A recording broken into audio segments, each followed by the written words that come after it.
Hey guys, Aaron Cybertron Zhang here, and today I'm back with another episode of Road to Rank, where I climb the Online Series 9 ladder and provide live commentary as I go. In the last episode, we used a really fun team featuring Porygon Z, and Porygon Z was, really common a couple of months ago, but has definitely fallen out of the meta, so that's one of the reasons I wanted to feature this team. It was able to win a pretty big online tournament a couple of weeks ago, so be playing a couple more matches with it today. I feel like I've just been playing really inconsistently so far this rank season, so hoping to really just shake out of this, kind of bad, win-loss kind of mix that I've been having. And yeah, I think a lot of it is just, not fully understanding how to play towards the win conditions of the teams that I've been trying out. So that is why I typically try to practice a bunch off screen when I try out brand new teams if I have the time to, just because it takes a little bit of time to get used to a new team. But anyway, I've been rambling on long enough. Let's get into this first game. So Weavile is really interesting here. Given the Trick Room component, I think I'm just going to lead Porygon Z Incineroar. The idea here is typically Max Strike and then taunt with the Incineroar. Who do I want at the back? Don't love Rillaboom. It's only valuable for terrain control. I think it's probably Urshifu plus Clef here. Rillaboom's somewhat interesting. I really don't like Regieleki because I think their Maxmon is going to be Glastrier the majority of the time. So, yeah. Either way, details for the team are in the description below, including a rental and a paste. I do think it was a faulty wire, like I mentioned from my microphone, that's been causing some issues. This is just a temporary mic, but I did buy a new cable that should be coming either tomorrow or the day after. So hopefully that'll give me a little bit more confidence in, just, potential issues. But thanks for bearing with me. I am currently at home in New York, as you can tell. This is the original recording environment. I'm going to be here for the next couple of days, just visiting family and friends for, a little bit. So, yeah. Anyway, question of the day, by the way. I was just thinking what one Pokemon you want nerfed is, either in Series 9 or as we look forward to Series 10. So let me know in the comment section below. Weavile plus Regieleki. What are the odds they hard switch Regieleki out into Dusclops, expecting Max Strike? The alternative is to Dynamax Regieleki. What if is there some weakness policy set up here that might be coming our way? I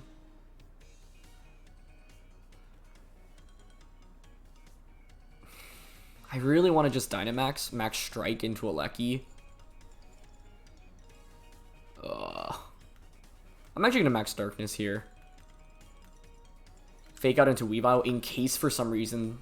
Okay, so they're not going to Max Regieleki. They're also not going to switch out into Dusclops. I'm fine with that. Yeah, and actually, there's a decent chance Regieleki goes for Volt Switch here, right? I could have gone Fake out Max Darkness into the Regieleki slot, but I'm guessing Weavile's Focus Sashed here. I was just, wondering if there was any way Weavile has a ground-type attack to activate a potential weakness policy on Regieleki, but I guess that doesn't even make any sense. I'd love to see a Volt Switch here, though. That would be fantastic. Oh, there's screens. Okay. That is probably the worst-case outcome here for us, unfortunately. Max Strike would have just crushed this, but now it'll actually survive the turn. That's still not the end of the world, especially because I have Taunt. Should be Glastrier plus Dusclops as their back two, right? Okay. So I can go for another Darkness onto Regieleki here and go for a Flare Blitz onto Weavile. I think I'm just down for that. I could have doubled up onto Weavile. Regieleki probably sets up a Reflect here as well. Yeah. I just really did want to Max Strike with the possibility of Regieleki going into Dusclops in this position. It didn't feel worth it to me. So, didn't love that. But, unfortunately, yeah, we just actually ran into not dual screens, but screens Regieleki. It might not be dual screens, but I'd be very surprised if it weren't. Because Max Strike would have one-shot Regieleki there, then you're forced to bring Dusclops or Glastrier out. I'd probably just straight up bring Glastrier out immediately. And yeah, they go for Reflect as well. Okay. Not really the start I'd like to see here, but we do have Taunt, and they actually just missed Triple Axle outright on the first turn, so that's pretty fortunate. Now, it's not really going to do that much damage to us with us being Dynamax and them being intimidated, but still a lucky turn for us. And I really want to get Regieleki out of the way, mainly because of its, utility here, right? But, yeah, this was a pretty nice lead by my opponent, and if I actually just went Fake Out onto... Well, actually, they went for Fake Out onto Incineroar, so that didn't matter. I was going to say if I went Fake Out onto Regieleki. Weavile's Focus Sashed, still bring it down to its Sashed, which is good. Like, we're not in terrible shape right now, but if I had just max strike turn 1, like, it you know, brings the momentum. Oh, pickpocket. That's actually really neat. Not that the recovery really matters too much, but you don't see that too. I mean, I say you don't see that too frequently. It's mainly just because you don't see Weavile too frequently. So it'd be interesting if they bring out Dusclops here, because if you bring out Dusclops, I can just max Darkness and taunt it, so you're probably forced to bring Glastrier out. But if you bring Glastrier, what I can do is just go for a max strike and a parting shot. And then I can bring in Clefairy. And then swap Incineroar back in as well. So let's see. Oh, they actually bring out Dusclops. Okay, that's really good for us, I would say. First, you know, the Life Orb, that's fine. I actually don't want to KO Weavile in this position. I'm going to go for a Max Darkness onto Dusclops and go for a Taunt onto Dusclops. Because, like, my opponent's way to win the game right now is to Dynamax Glastrier, right? So, yeah, they're going to triple Axle, but, I mean, even if you get all 3 hits, it's really not going to do that much, barring a crit. Nice.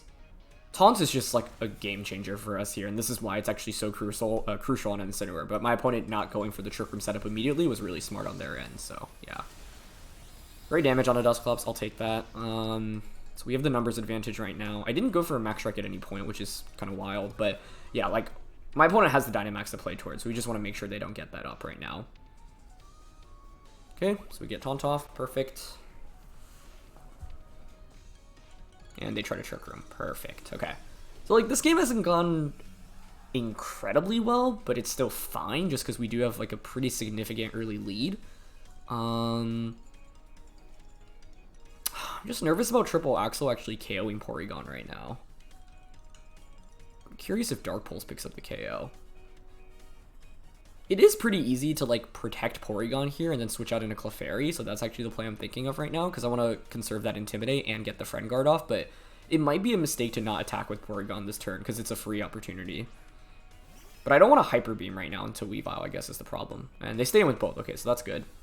I'm pretty happy for that. Perfect. Triple Axle, and then probably just Nightshade. Yeah, fine by me. Fine by me, because now I can go for Helping Hand. Oh, I can actually stall out another turn of their... I'm nervous about Triple Axle. I was going to say, like, stall out another turn of their Light Screen. And then they only have 3 turns left. Like, I could go for Follow Me, but I think I'd rather just get the KO into Dusclops right now. We can just go for Dark Pulse and Helping Hand. The thing is, my opponent can definitely still pull off the comeback right now, right? This game is still very far from over, even though, like, it looks like we have a really good early game, because we don't have that much, like, good damage into Glastrier in the late game. Yeah, so they're going to target Porygon here, but we should survive. They do manage to get 3 hits, but that's fine. We'll get Dark Pulse off here. Nice, and this means now no Trick Room for the remainder of the game, so that's good. Like, we have plenty of offense right now, or I say plenty, but it's not actually that much. The thing is, like, Glastrier has super effective damage into all of us right now, right? So it's a question of who Glastrier targets right now. This thing's at -3 special defense, so I would think Dark Pulse would KO, but I can't say that with 100% confidence. Clef switching out into or one of the 2 switching out Incineroar is like an obvious play. I could double protect here. If I'm my opponent, I think I would click Max Quake or Hailstorm into Porygon. Clef doesn't have a Fairy type attack. Dazzling Gleam would have been really good for us here, but unfortunately we don't have it.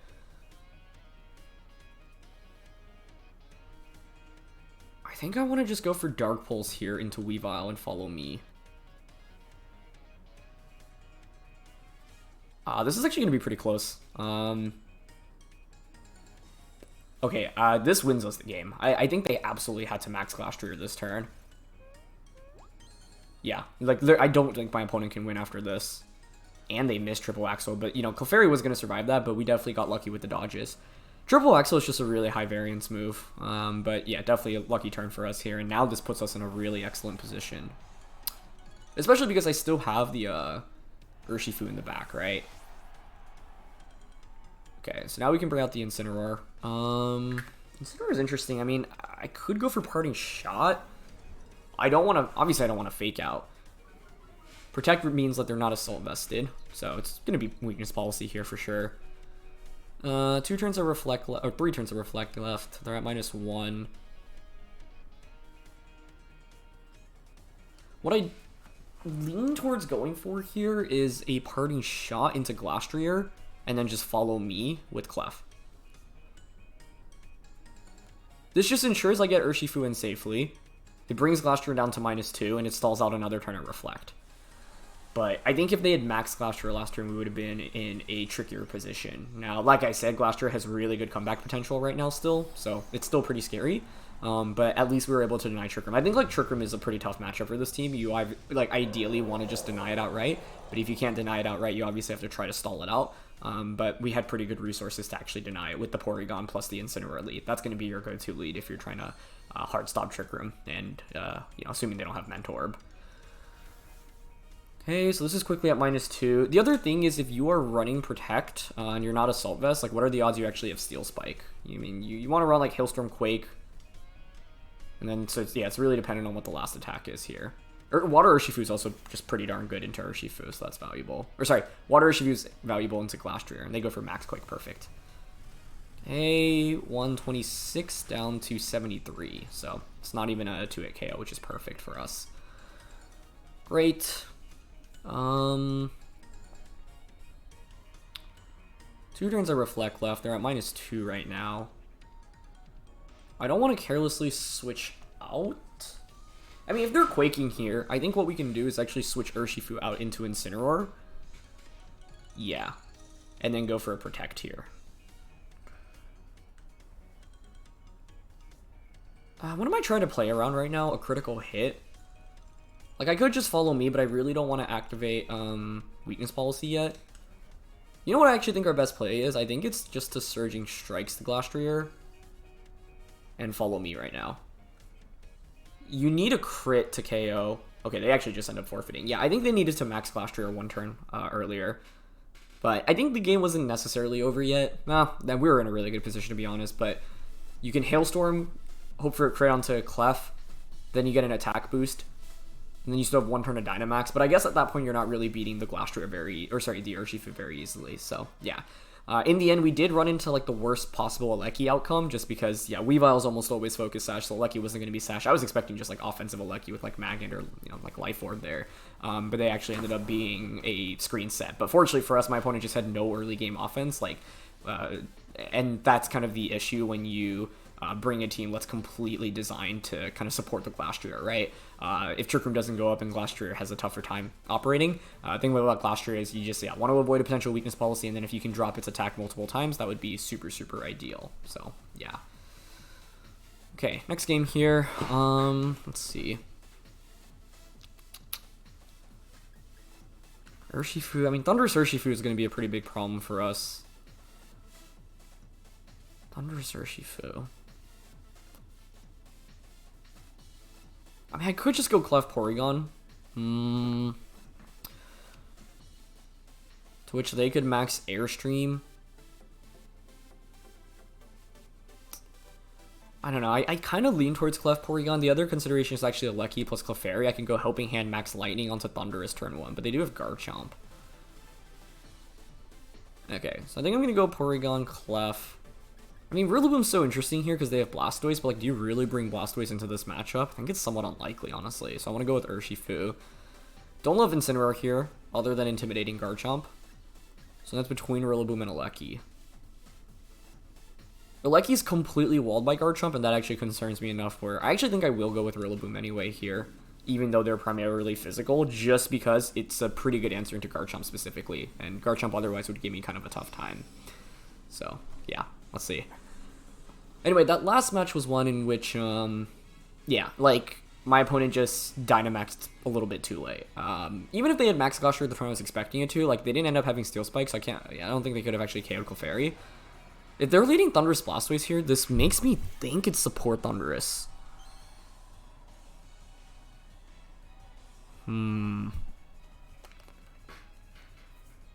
What are the odds you're support Thundurus? They don't have a Max Strike switch in, though, which is really good for us.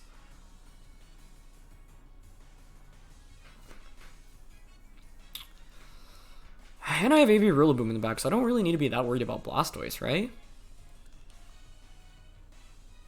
Yeah, I mean, if it Shell Smashes, it's still a concern. But are you going to Shell Smash here? I do have to just cover the risk of this actually being offensive Thundurus, but I feel like it's definitely support Thundurus on my opponent's team.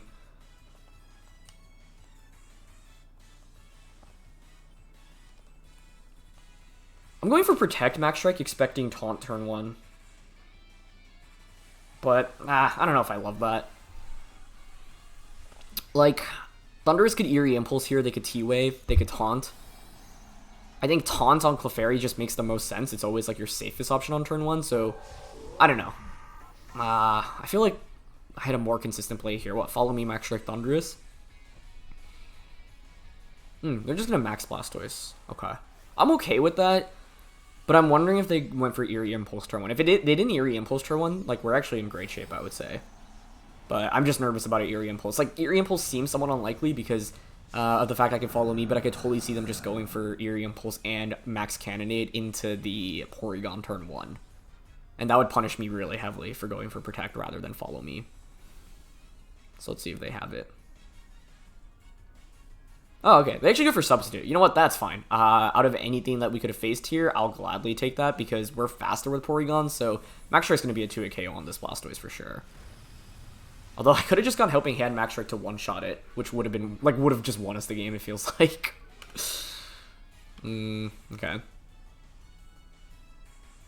They're going to Cannonade. Maybe I should have just gone Helping Hand Strike. Yeah, Protect was really valuable for here, for us here. I'm guessing they're Life Orbed, right? Yep. Man, if I had just gone Helping Hand Strike turn 1, I really don't see how my opponent comes back from that. The Substitute's a really big deal, so yeah, I didn't even consider it, but I'm glad I didn't target into Thundurus in that position. I mean, Protect from Blastoise here feels so obvious, right? I've got Urshifu and Rillaboom in the back. Pretty good late game mons.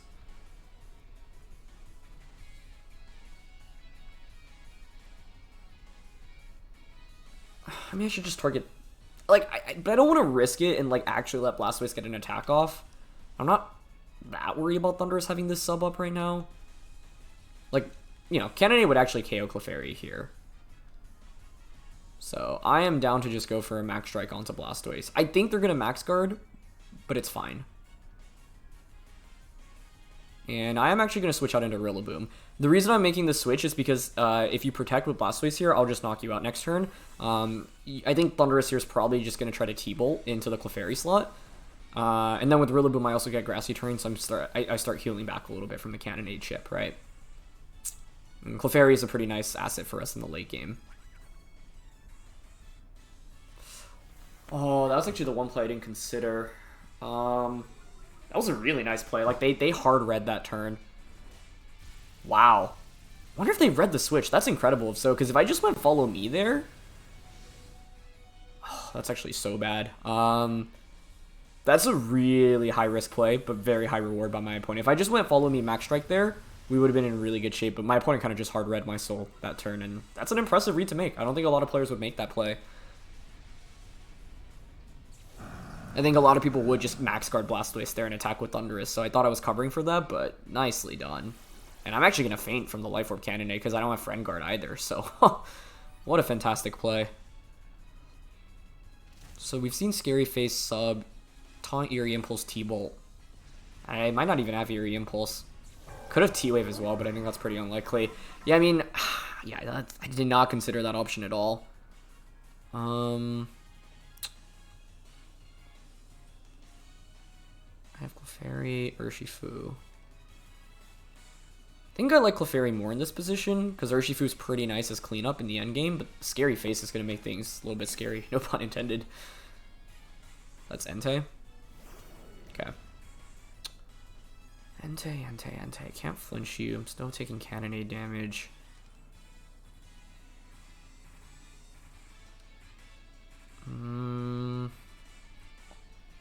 Oh, this Thundurus is such a pain to deal with. I like this game. I'm just a little frustrated at because of how good Porygon Z is, and I should have just gone Helping Hand plus Max Strike onto Blastoise turn 1. They didn't really have much to cover for that option. The best play would be to, I don't know, Eerie Impulse Max Guard.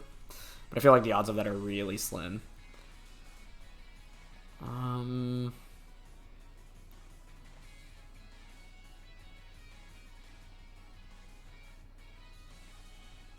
Going for Follow Me.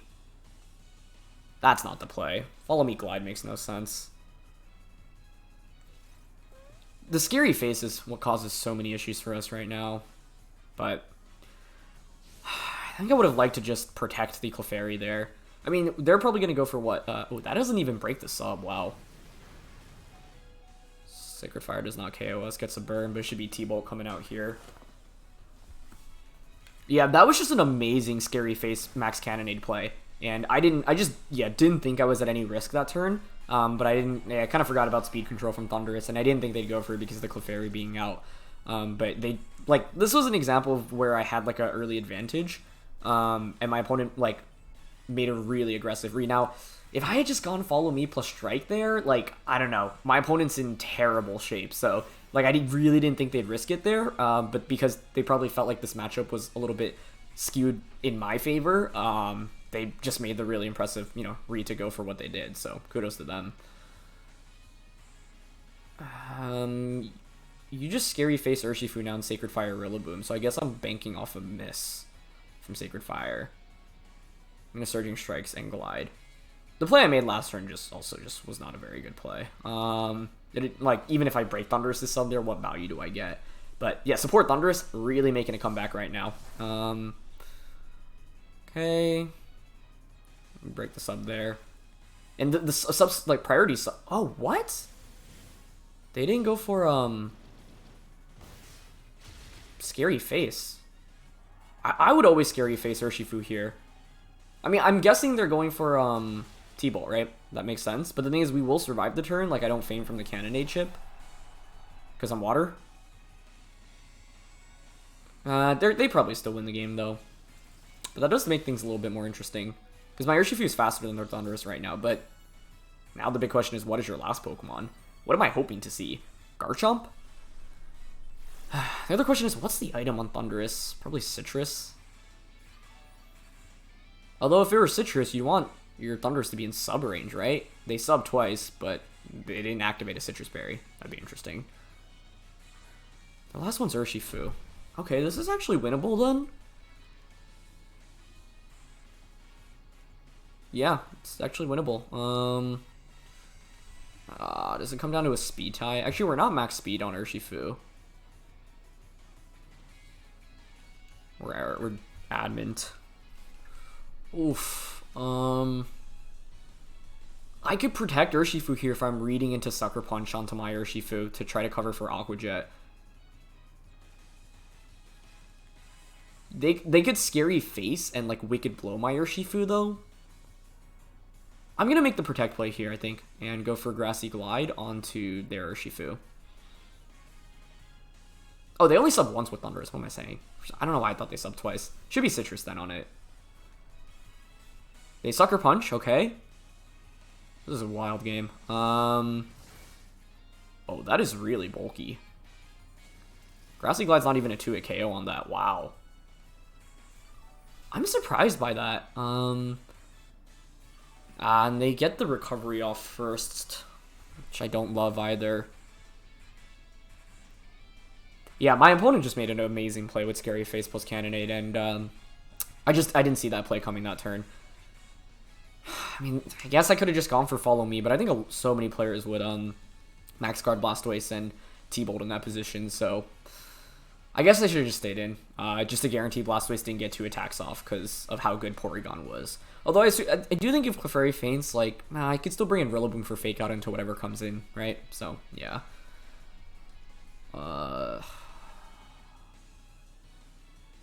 I think my best bet is for them to mess up, go for Sucker Punch onto Urshifu again as I protect. So I'm going to go for the double protect and, I don't know, hope for a crit Grassy Glide. But yeah, Grassy Glide not even being a 2-hit KO onto Urshifu is surprising to me. We actually get the double off, but it doesn't matter. Well, actually it does matter if they went Sucker Punch T-Bolt in that slot. Oh, they didn't Sucker Punch. So I could have Aqua Jetted there. Aqua Jet would have actually maybe won me the game. Actually, it would have just won me the game. me go for Wicked Blow. Well done. Well done. Kudos. If I Aqua Jet there, I think they should Wicked Blow and Thunderbolt in that position, because you would win the game with Thundurus there. So, like, because if I actually just Aqua... Like, I don't think I had Counterblade to Wicked Blow and Thunderbolt. But I was hoping for Sucker Punch and T-Bolt into that slot. And if I had Aqua Jetted, maybe that's actually enough to KO the Urshifu, and then I just outspeed with Urshifu, and Surging Strikes just beats the Thundurus. So this was a really, really close game, but my opponent made like 2 very, very good reads in this game. We got disconnected. I hope that's not my Wi-Fi. Was that on their end? Well, that's a win for them, obviously. So I'm counting this as a loss, but I guess their Wi-Fi just dropped at the end. Life Orb, Blastoise, Citrus. They didn't even have Taunt in the end, yeah. Miracle Seed, Shucka, Focus Sash. Wait, yeah, did this have any bulk? Nope. Glide just doesn't do that much. And then AV Garchomp. We absolutely brought the right Pokemon, and to be honest, like, this is not a game we should be losing because of how good Porygon Z is into the matchup. So I think turn 2, I just didn't expect that play from my opponent at all, and they made a really good play. But yeah, I mean, that counts as a win, but it should be a loss. So yeah, I don't know. Really, really well done with the Scary Face play. That game is a good example of how, like, you know, my opponent probably recognized that their matchup wasn't amazing, so they were like, I kind of need to make some big plays to win the match, and I can really, really commend my opponent for that. Okay, I mean, this is obviously a Trick Room team, and the only way you can really get Trick Room up is if you lead Clef plus Porygon.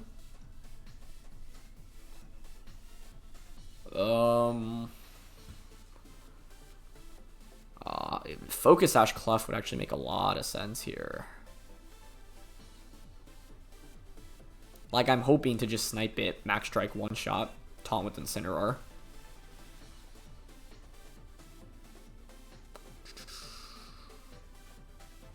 They have Rhyperior. I always want to bring Clef to support Porygon and redirect. Thinking Rillaboom Urshifu here. I guess Clef will be valuable in stalling out their Trick Room, but then I just really fear how, like, little late game offense I have. Oh, you know what we can do? We can just fake out Porygon turn 1. It depends on how fast the Clefairy is. Or Clefable. I was thinking fake out Max Strike turn 1, and then Max Darkness taunt turn 2. If Max Strike doesn't one-shot Clef. They have to lead Clef here, right? Yeah. The thing about a team like this is the leads are pretty telegraphed. You're almost always going to go... Well, you could go Porygon Glastrier, but I was going to say Porygon Clef or Porygon plus Incin. I guess Clef plus Glastrier also works, but that would have been fine for us. I just don't know how fast the Clefable is here. Because, yeah, like I said, the play I want to make is to Max Strike, and I think I'm nervous they're either bulky enough or they have Focus Sash, so... Assuming we're faster than Clefable, we can just fake out into Porygon. But if Clefable's faster, that's a problem. Anyway, Battle of the Porygons here, which is kind of fun. Yeah, I'm just thinking that last game, if I had just gone for the safe follow me with Clef. I guess, like, T-Bolt does such minimal damage, but then Cannonade just does so much. I also could have just literally won the game with the Helping Hand Max Strike turn 1 onto Blastoise, and I think we should have gone for that. Ooh, Clefable goes for Protect, but that's fine, right? Because I deny you Trick Room, and I'm breaking a potential Focus Sash here as well. And now I definitely KO your Clefable next turn with Max Strike. Okay, perfect. Like, the thing is, Taunt is so valuable in this Incineroar, because Trick Room otherwise can, like, Porygon Z teams want to dictate the course of the battle, right? And they want to outspeed and just pick up KOs. Okay. So now I'm just going to Max Strike into Clefable and Taunt into the Porygon Z. If you can't get Trick Room up, you're in a really bad spot, right? Their remaining Pokemon are Rhyperior, Glastrier, like those are the main ones to be afraid of. Interesting to not go for Follow Me here, but I mean, this should always KO based off how much the first one did. Perfect. The lack of Protect turn 1 though, or sorry, the lack of an attack there makes me think, or the fact they went for Protect makes me think they weren't Focus Sashed, but I think, like, with this team, you really want to consider Focus Sash redirection users, because that's, like, really the worst enemy for something like Porygon Z. So yeah, they try to go for Trick Room, which is good. So I can't stress how important Taunt is, and once again, this is like a big factor in team building, right? They bring out Rhyperior, fine by me. It's actually really good for us to see, I would say. So I'm just going to strike into the Porygon in this position, and I think Parting Shot into the Rhyperior. Yeah, let's just decrease its attack a bunch, especially if they're going to commit the Dynamax Rhyperior. Like, we have Rillaboom and Urshifu in the back, so both of those are pretty good. I guess the only awkward thing is I don't necessarily want to switch in either. I think I'd rather bring in the Rillaboom right now because it can obviously take a Max Quake from Rhyperior, but maybe they Ice Beamed into the Incineroar slump. Oh, they even Max Guard. Wow, okay. Yeah, I mean, I'm never targeting Rhyperior in this position just because of the fact that I'm not very threatened by it if I, manage to get the Parting Shot off. That actually almost one-shot Porygon, wow. Not one-shot, I mean one-shot from the range that it was at, but obviously it taken a little bit of chip damage. Okay, works for me. We do end up wasting a Parting Shot, but that's fine. They're probably going for what, Tri-Attack here? Maybe Ice Beam Freeze? Oh, they're actually going for the Freeze. I like that win condition on their end, honestly. But fortunately for us, they don't get it. But I do think that's actually quite a smart play. But yeah, we're in really good shape now. I can just Dark Pulse into the Porygon and Parting Shot. And this is why, like, if you're running Hard Trick Room, like, Focus Sash Indeede, I think is just the perfect partner for Porygon too, because I have no counterplay to that because it denies me Fake Out, right? Something like Clefable is interesting, but, how much extra value does it have over something like Sash Indeede? I think, like, Fake Out being able to deny my opponent the setup turn 1 was, like, super, super crucial for us, right? So, yeah. We're in really good shape. The game's still not over, but I think it's going to be really tough for my opponent to win, especially because their last one is going to be either Torkoal or Glastrier, I would think. Incineroar being able to Psycho and Intimidates is so good for us in this end game, and so this is how you want to deal with Trick Room team. So, glad we could feature 2 different Trick Room team matchups today, because it's not the easiest matchup, but this team certainly has answers against it. If you read the team report, like, it is PZ plus Incineroar. So, let's just go into Rillaboom here, conserve that Focus Sash on Urshifu. Yeah, I mean, even if they end up... There's really nothing that's that scary from Rhyperior right now. The best play is probably to just Rockfall into PZ, but even then, it's not that bad. And then I can just Fake Out whatever's coming in and then switch out PZ into Incineroar and just stall out their Dynamax. So they're going to go for Rockfall. Yeah, there's no reason to ever Quake there. You do want to cover for the potential Rillaboom switch in. It is enough to actually knock out the Porygon, but that's fine. Because the main thing here is that they only have one more turn of Dynamax left, and I have double Fake Out. And I'm not going to actually click double Fake Out here, but I can just bring in Incineroar. I mean, this game is actually definitely not over yet, especially if their last one actually is Torkoal, because they did just get rid of the best answer into Torkoal.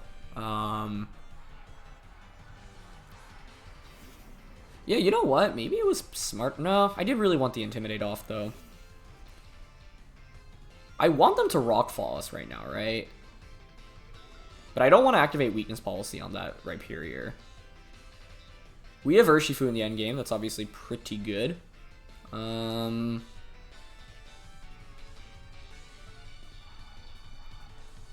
Yeah, this game is actually definitely not over yet. You should Quake into Incineroar. Like, they should realize they don't want to change the weather right now. But it is the last turn of Dynamax. I am willing to just go for a... If I Parting Shot, I bring in Urshifu. But I'd be eating up a Max Quake. Maybe a -3 Max Quake. It's not that scary, right?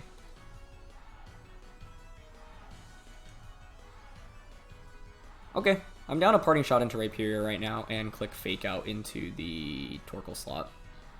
Rhyperior's not that scary with all these attack drops, plus Rillaboom's always going to win against it in the end game, so that's not what I'm worried about, but we don't have that much good late game offense right now. If they click Rockfall here, I think they're done for, though, because then you change the weather and then Surging Strike just does more into Torkoal. But, yeah, I mean, I guess the risk here is if we get crit by a -3 Max Quake. That'll certainly hurt, but it's still okay.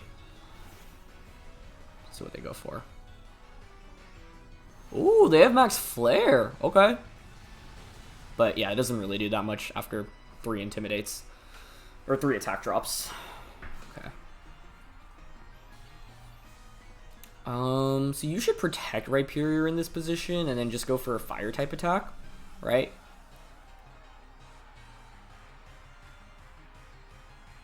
Let's see, how many turns of Sun are left? 4. I am down to protect Urshifu here. Bring in Incineroar. Stall out the Sun, Psycho, and Fake Outs. Yeah, this actually is not a guaranteed win yet because Porygon actually fainted that turn. It's just like, when my opponent's so far behind, I can see them just making some really wild reads right now. But if we stall out the Sun, like, well, yeah, our goal is to stall out the Sun right now. Okay, I'm down to protect and switch out here. The only risk this turn is I, like, do risk, I don't know, body press into the Rillaboom slot and then, like, Rhyperior crit. I wouldn't be surprised if Rhyperior just straight up attacks here. Another play I was contemplating was just Glide and, like, doubling up onto Rhyperior. But I like the idea of just, like, burning their turns of Sun right now. And by bringing in Incineroar, I get a Fake Out. Like, I can Psycho and Fake Out super nicely right now. Yeah, they do just go for Rock Slide. That's fine. Curious if they have Solar Beam on Torkoal. It's so rare these days. That's the risk of switching in. I do get crit, but fortunately it doesn't one-shot us, and we have Citrus. But if they actually went Body Press here, like, suddenly we are in a lot of trouble. They go for Eruption. Oh, man. What if that KOs? Let's see. That was way too close for comfort. That was definitely way too close for comfort. Okay. 2 turns of Grassy Terrain, 3 turns of Sunlight. -2 right now. Pretty easy to Surging Strikes into Torkoal and Fake Out into it. Yeah, I'm just going to keep targeting Torkoal because Rhyperior is never beating Urshifu right now, and you can't protect in front of me. So, yeah, Surging Strikes and Fake Out here works. But yeah, I trusted Incineroar to hang on that switch in there, but they made the right play. Like, this is what you kind of have to do when you're, like, so far behind, and that's kind of what my opponent did in game 2. But, like, they weren't that far behind, which is why, like, that play just kind of, like, put them from a pretty bad position into an actually very winning position. But I think, yeah, the good thing here is with the Fake Out cycling, you can't protect Torkoal, and then Surging Strikes is still doing so much damage into Torkoal, so, yeah. Fortunately, our Incineroar hung on, but that was really, really, really scary. Okay, they finally get the knockout, but yeah, Rhyperior's, you know, revealed a Rock-type attack, Rock Slide, Fire Punch, Ground-type attack, and then Protect. So, yeah, but kudos to my opponent. They really did fight back. You can see how, like, Pokemon sometimes has, like, razor thin margins, right? If Porygon's 2 just fainted that turn I targeted it, then we just have a Hyper Beam potential into Torkoal. Torkoal would probably have to protect in that position, but that's fine. Rillaboom comes back out, and I'm just going to go for Surging Strikes into Torkoal again, and then Fake Out into Torkoal. So, yeah. This was the plan, but it was almost derailed by a critical hit. And we were lucky enough to hang on from Eruption. I figured, like, we would survive, but, this is why I always try to play around crits in the end game, right? Because we were very dangerously close. Like, that's probably a damage roll, if I had to guess. But in the end, yeah, we just had such a strong early game that we had room for potential bad luck to still win. Okay, so Torkoal faints. And they're just going to go for Rock Slide. Yeah, you can't beat Urshifu right now. They did not have great Urshifu hands. Is that another crit? That's fine though, right? This is exactly what I mean by when you play your endgames, try to play to a point where even if you get crit, it's fine, right? I just, like, I can't say with 100% confidence Incineroar was going to survive a crit Rock Slide plus an Eruption. Plus, if my opponent actually had Body Press there and made the read, can't help but think maybe I had a better play to make there. But we should be good now. Last turn of Sunlight. I'm actually going to go for Aqua Jet into Rillaboom. I mean, there's no reason to do that. We can just go for Close Combat here and Glide. Like, yeah, we activate Weakness Policy, but Rhyperior is fainting next turn anyway. I was going to say we could get fancy, like, oh, Close Combat itself almost just KOs. If this, like, I was thinking there's a scenario in which, like, we can go Aqua Jet knockoff. Like, if there were more turns of Sun, that's actually the play I would make. But since this is the last turn of Sun, it doesn't matter. And we have Focus Sash intact on Urshifu anyway. Plus, this double up just KOs, but I wasn't sure that'd actually get the knockout. But self-targeting is interesting if you want another crit. Wow. Self-targeting is really interesting if you want to potentially avoid attacking for a turn, right? So I could have self-Aqua Jetted knockoff to remove Rhyperior's item, get rid of the Weakness Policy, and, like, if there were more turns of Sun, then that would basically guarantee us the win. To be honest, Rhyperior is never really winning against Urshifu in that position anyway. I guess, like, crit high horsepower a bunch is they're out. But if they don't have Weakness Policy, then even if they crit, well, maybe 2 crit high horsepowers is still enough. But, yeah. So I'm curious about the Clefable. Was Policy Rhyperior? Eviolite P2, standard stuff here, Charcoal Torkoal. See, they did have Body Press, right? So, like, yeah, because of the crit Rock Slide, if they actually clicked Body Press that turn, we could have been in a lot of trouble. So, I actually really don't love the play that I made that turn. AB Rillaboom. Life for Glastrier, and it was Babiri Clefable. Yeah, I just think, like, if you replace Clefable for Focus Sash Indeede on this team, you guarantee the Trick Room setup. And my opponent's team is, like, really wants Trick Room to be up, right? So, like, them not getting Trick Room up gave us a pretty big advantage. But as you can see, like, the late game damage output with this team can be not exactly, like, the highest. So you really need to leverage your early game well, and that's what I exactly did not do in that second game. So yeah, that second game was definitely a pretty big mistake on turn 2. But kudos to my opponent. I mean, they made a lot of really good reads, and I'm, like, a little bit frustrated because in that end game they actually almost threw the game, like, because they went for sub. I think you should always go for Wicked Blow and Thunderbolt. Does Wicked Blow Thunderbolt always win them the game there?